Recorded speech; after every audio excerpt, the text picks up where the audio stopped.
Subscribe कीजिए दोस्तों हमारे चैनल को। नोटिफिकेशन पाने के लिए बेल आइकन को प्रेस कीजिए।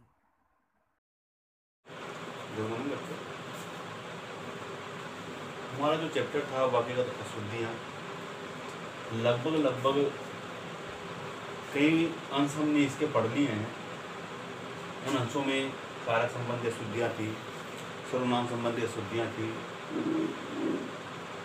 इस प्रकार की अशुद्धियाँ, क्रम संबंधी अशुद्धियाँ, अनुपयुक्त शब्द संबंधी अशुद्धियाँ, अनावश्यक शब्द संबंधी अशुद्धियाँ, इन पर हमने अच्छे तरीके से नियमों के साथ जो एनालाइज किया कि किस प्रकार से गलतियों को पकड़ना है, अशुद्धियों को पकड़ना है।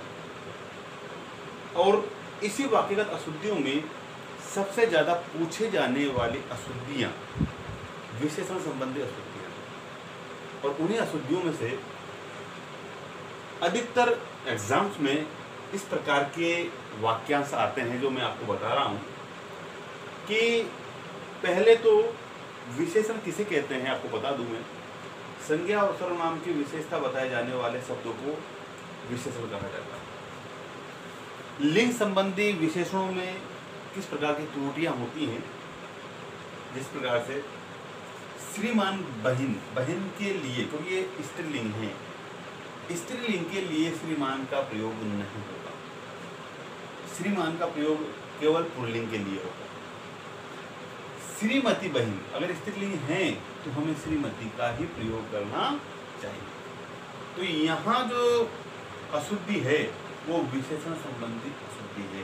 बहिन है लेकिन क्या है, श्रीमती, श्रीमान का प्रयोग वहाँ पर नहीं होगा। महिला के लिए जिस विशेषण का प्रयोग होता है, अगर वो पढ़ी लिखी विद्वान, पढ़ी लिखी एजुकेटेड महिला है तो उसके लिए विदुषी का प्रयोग होता है, न कि विद्वान का।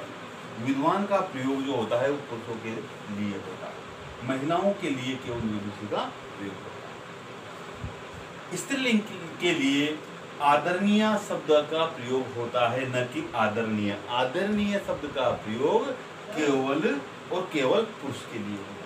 तो ये वाला सही है, सॉरी ये वाला गलत है, ये सही है। ये वाला गलत है, ये सही है। ये वाला गलत है, ये सही है। उसी प्रकार से गुणवान महिला, ये गलत हो जाता है, गुणवती महिला, ये सही है। तो इन चीज़ों पर हमें ध्यान रखने की आवश्यकता है।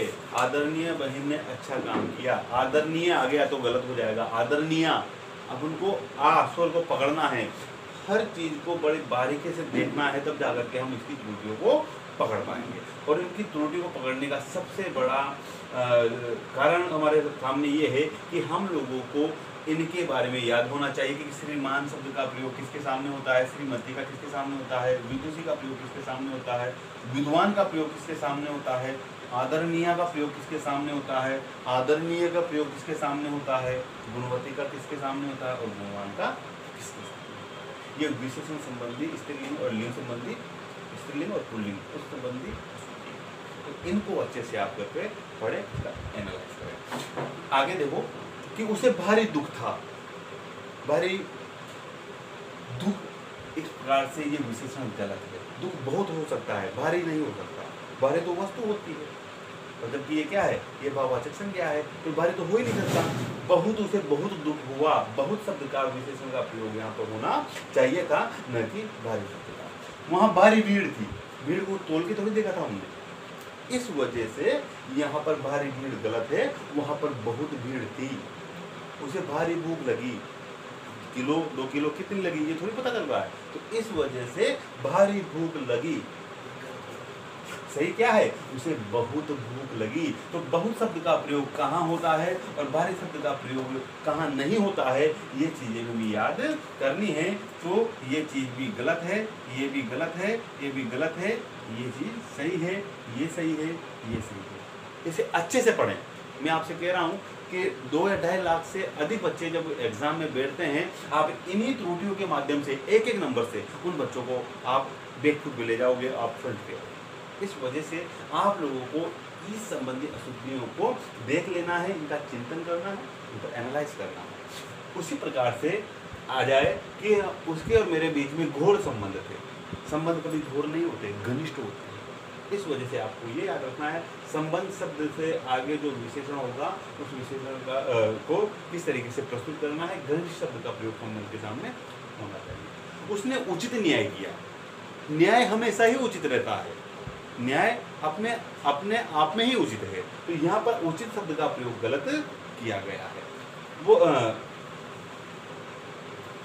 यहाँ लोगों ने देखा कि इसमें कोई ना कोई गुप्त रहस्य छुपा हुआ है। रहस्य एक संज्ञा है, लेकिन गुप्त शब्द का रहस्य भी क्या है? रहस्य भी अपने आप में रहस्य भी वो चीज होती है जिसे बताया नहीं जाता, जिसके बारे में पता नहीं है, तो गुप्त भी उसे कहा जाता है। तो गुप्त शब्द का प्रयोग भी यहाँ पर गलत हुआ है। सुकोमल, कोमल भी अपने आप में एक कोमल वस्तु है कोई भी चीज, तो वो सुकोमल और कोमल दोनों का मतलब नहीं निकलता। कोमल शब्द के लिए केवल कोमल का प्रयोग किया जाता है, रहस्य शब्द के लिए केवल रहस्य का प्रयोग किया जाता है, न्याय के लिए केवल न्याय का प्रयोग किया जाता है। याद रखना, न्याय के आगे अगर उचित है तो वो गलत हो जाएगा, रहस्य के आगे गुप्त है तो गलत हो जाएगा, और कोमल के आगे अगर सुकोमल है तो वो गलत हो जाएगा। तो ये चीजें गलत हैं, इनको अच्छे से आप देख लें।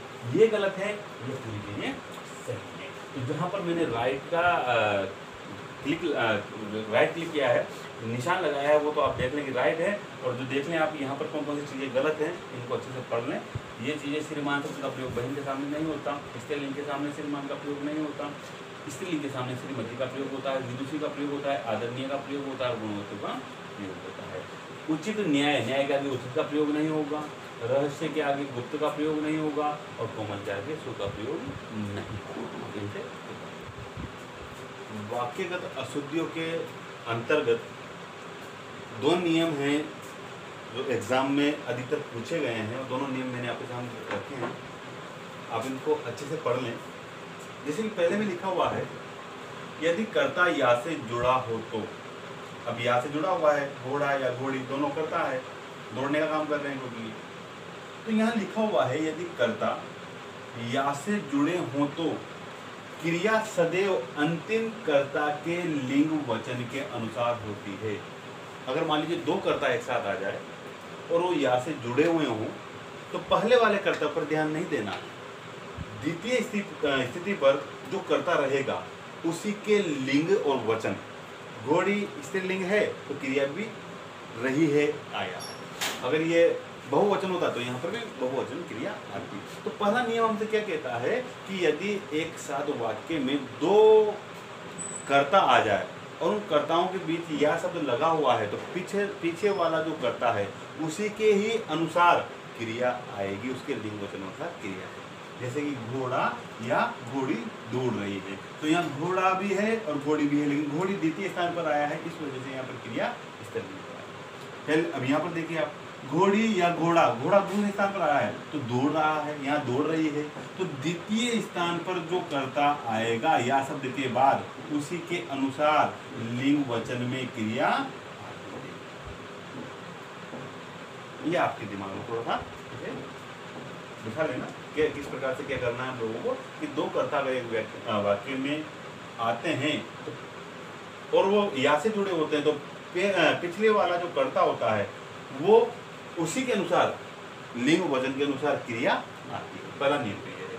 दूसरा क्या है कि समान लिंग का मतलब अगर पुरुष है तो पुरुष ही आते रहे, स्त्रीलिंग है तो स्त्रियां ही आती रहे।